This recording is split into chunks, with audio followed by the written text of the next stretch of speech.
درود پاک کب کب کہاں کہاں اور کیسے کیسے کام آتا ہے۔ ایک بہت ہی خوبصورت واقعہ، بڑا ایمان افروز واقعہ ہے جو میں آپ کے سامنے پیش کرتا ہوں۔ ایک دوست نے اپنے ایک دوسرے دوست کو قرض دیا، اور جب اس نے قرض دیا تو وہ قرض ایک بڑی اماؤنٹ تھی، 3000 دینار۔ وہ ٹائم آ گیا جب اس ٹائم وہ قرض لینے کے لیے اپنے دوست کے پاس گیا کہ بھائی مجھے میرے پیسے واپس دو، تو اس نے کہا کہ پیسے تو نہیں ہے میرے پاس، میں کولیپس ہو گیا ہوں، بزنس اب میرا ختم ہو گیا ہے، میں تمہاری رقم نہیں دے سکتا۔ اس نے ایک اور ٹائم دے دیا اسے کہ ٹھیک ہے اب اتنے دنوں کے بعد میں دے دوں گا۔ وہ ٹائم بھی گزر گیا، اور جب وہ ٹائم بھی گزر گیا تو اس کے بعد اس دوست نے کہا کہ اب تو پیسے دے دو بھائی، میرا ٹائم پورا ہو گیا ہے۔ پھر نہ دے سکا ٹائم۔ آخر کار معاملہ جو ہے وہ کورٹ میں چلا گیا، قاضی کے پاس چلا گیا۔ اب قاضی نے جس کو پیسے دینے تھے اس کو بلایا اور کہا کہ بھائی آپ کو اس کے پیسے دینے ہیں؟ کہتا ہے ہاں پیسے تو دینے ہیں۔ تو کہا پھر دیتے کیوں نہیں ہو؟ کہا پیسے ہیں ہی نہیں، کاروبار ہی ختم ہو گیا ہے، قرضہ تو لیا تھا، اب میرے پاس بچا ہی کچھ نہیں ہے۔ تو کہا اچھا اب یہ بتاؤ کہ کب دو گے، کیسے دو گے؟ اس نے کہا بس میرے پاس پیسے ہی نہیں ہیں۔ تو کہا اب تمہارے پاس 30 دن کا ٹائم ہے، 30 ڈیز میں یا تو اس کے پیسے لوٹا دو یا 30 دن کے بعد تمہیں قید کر دیا جائے گا۔ یہ شخص اب گھر آیا، پیسے تو تھے نہیں، مگر شاید علماء نے لکھا کتابوں میں، یہ واقعہ کئی بڑی بڑی کتابوں میں لکھا اور درود پاک کے فضائل کی بڑی بڑی کتابوں میں لکھا، اور اس شخص نے سوچا کہ اس نے ایک حدیث پاک پڑھی ہوئی تھی کہ جس میں نبی پاک علیہ الصلوۃ والسلام نے فرمایا ہے، جس کا مضمون ہے کہ جو شخص پریشان ہو، مصیبت زدہ ہو، اسے چاہیے کہ مجھ پر کثرت سے درود پاک پڑھے، کیونکہ درود پڑھنا مصیبتوں اور پریشانیوں کو لے جاتا ہے۔ اب اس عاشق رسول نے سوچا اور تو کچھ ہے نہیں، اب میں درود پاک پڑھنا شروع کرتا ہوں۔ صبح سے لے کر شام تک وہ درود پاک پڑھنے لگ گیا۔ 27 دن گزر گئے، only 3 days left، 3 دن باقی تھے قاضی کے پاس جانے میں۔ 27 دن گزر گئے درود پڑھتے پڑھتے۔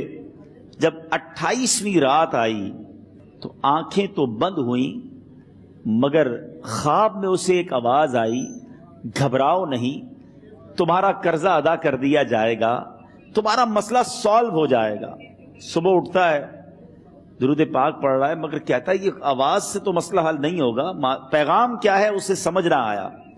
28واں دن گزر گیا، 29ویں رات آ گئی، مگر اب آنکھیں بند ہوئیں اور قسمت جاگ اٹھی۔ نبی پاک صاحب لولاک صلی اللہ تعالی علیہ وسلم خواب میں تشریف لائے، اور پیارے آقا صلی اللہ تعالی علیہ وسلم نے فرمایا گھبراؤ نہیں، علی بن عیسیٰ وزیر کے پاس جاؤ، وہ تمہارا قرضہ ادا کر دے گا۔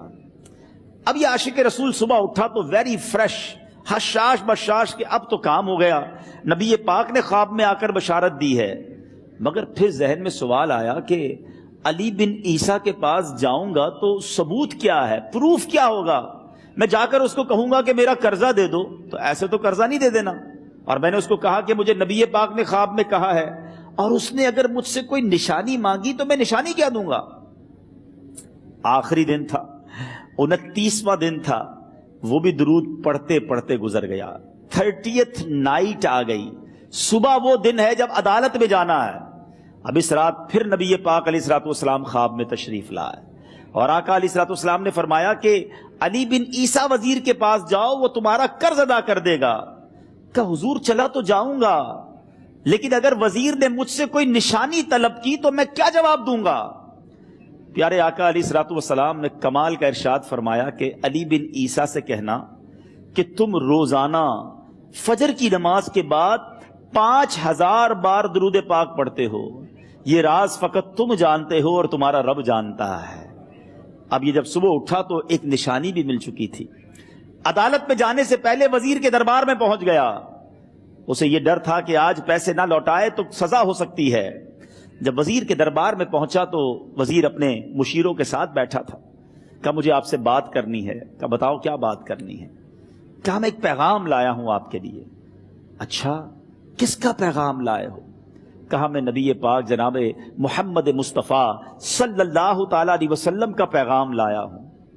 وہ عاشق رسول وزیر تھا، کہتا بتاؤ میرے آقا نے کیا پیغام دیا ہے؟ کہ حضور میں 3000 دینار کا مقروض ہوں، آج آخری دن ہے اور میرے آقا نے مجھے بشارت دی ہے کہ آپ سے کہوں کہ آپ میرا قرض ادا کر دیجئے۔ علی بن عیسیٰ کہتا ہے کوئی ثبوت ہے آپ کے پاس؟ ہے کوئی دلیل بھی ہے آپ کے پاس؟ میں کیسے مان لوں کہ آپ کو نبی پاک علیہ الصلوۃ والسلام نے بھیجا ہے؟ عاشق رسول کہتا ہے خالی ہاتھ نہیں آیا، میرے آقا نے مجھے دلیل بھی عطا فرمائی ہے، مجھے ایک ایویڈنس بھی دیا ہے، اور پروف یہ ہے حضور کہ آپ روزانہ صبح فجر کی نماز کے بعد نبی پاک صلی اللہ تعالی علیہ وسلم کی بارگاہ میں درود و سلام کا نذرانہ پیش کرتے ہیں۔ جب تک 5000 کا عدد پورا نہیں ہوتا آپ اس وقت تک کسی اور سے بات نہیں کرتے، اور اے وزیر صاحب یہ رات صرف آپ کو پتا ہے اور آپ کا رب جانتا ہے۔ اللہ اکبر، وہ وزیر تو جس کو کہے نا جھوم اٹھا، ایسا عاشق رسول وزیر تھا جو روزانہ صبح 5000 درود پڑھتا ہو، اس کی تو عید ہو گئی نا۔ وہ کہتا ہے مرحبا یا رسول اللہ، میرے آقا نے میرے درود قبول کر لیے، اس سے بڑھ کر میرے لیے سعادت کیا ہوگی۔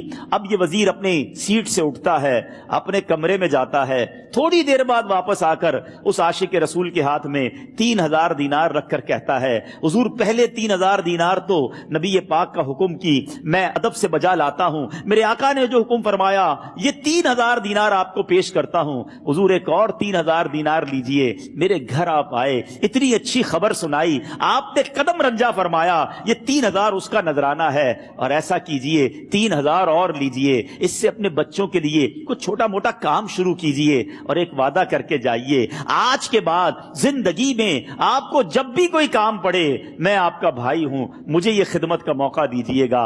اللہ اکبر، وہ مقروض جو ایک رات پہلے 3000 دینار کا مقروض تھا، ہو سکتا ہے اس کے بیک آف مائنڈ یہ بھی چل رہا ہو کہ اب شاید کل میں نے جیل میں جا کر، عدالت میں جا کر گرفتاری دے کر جیل میں جانا ہے، مگر اب 9000 دینار ہاتھ میں ہیں۔ عاشق رسول جھومتا ہوا نبی پاک کی یاد میں گھومتا ہوا اب عدالت میں پہنچا۔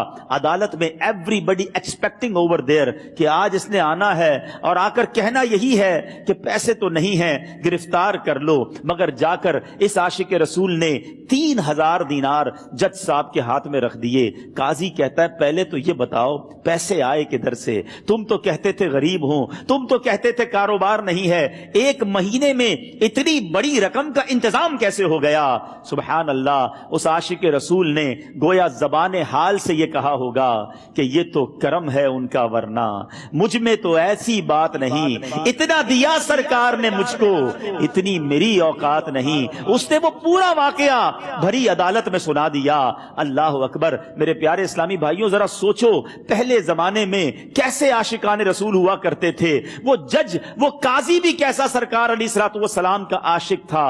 اپنی سیٹ سے اٹھتا ہے، بھرے دربار میں، بھری عدالت میں، وہ اپنے چیمبر میں، اپنے کمرے میں جاتا ہے، اور تھوڑی دیر بعد واپس آ کر اس کے ہاتھ میں بھی 3000 دینار ہیں، اور وہ 3000 دینار جو ہے وہ اس عاشق رسول کے ہاتھ میں رکھتا ہے کہ سارا ثواب علی بن عیسیٰ کیسے لے جائے، میں بھی تو نبی پاک کا غلام ہوں، میں تمہارا قرضہ میں ادا کرتا ہوں۔ اچھا، اب ایک اور عجیب سینیریو یہ بن گیا کہ جس نے کیس کیا تھا، جس نے دعویٰ کیا تھا، وہ بھی یہ سارا منظر دیکھ رہا تھا۔ کہتا ہے جج صاحب ذرا رکیے، میں بھی اپنے آقا کا امتی ہوں، اور ایک کام کیجئے، قلم کاغذ منگوائیے، اس عاشق رسول کا قرضہ ہی میں معاف کر دیتا ہوں۔ اچھا، اب عاشق رسول نے وہ واپس 3000 دینار جو جج صاحب نے دیے تھے وہ واپس جج صاحب کو دیے کہ حضور یہ پیسے آپ ہی رکھ لیں، قرضہ ہی معاف ہو گیا، اب آپ کے پیسے کا میں نے کیا کرنا ہے؟ جج صاحب کہتے ہیں جو پیسے نبی پاک کے نام پر نکالے ہیں اب مجھے واپس نہیں چاہیے، یہ بھی تم اپنے ساتھ لے جاؤ۔ اللہ اکبر، میرے میٹھے اسلامی بھائیوں، وہ عاشق رسول ایک رات پہلے 3000 دینار کا مقروض ہے، اب 12000 دینار لے کر گھر کو واپس جا رہا ہے۔ اس ایک واقعے کے اندر جو ہم سب کے لیے درس ہے، جو ہم سب کے لیے پیغام ہے، شاعر لکھتے ہیں نا، دکھوں نے تم کو جو گھیرا ہو تو درود پڑھو،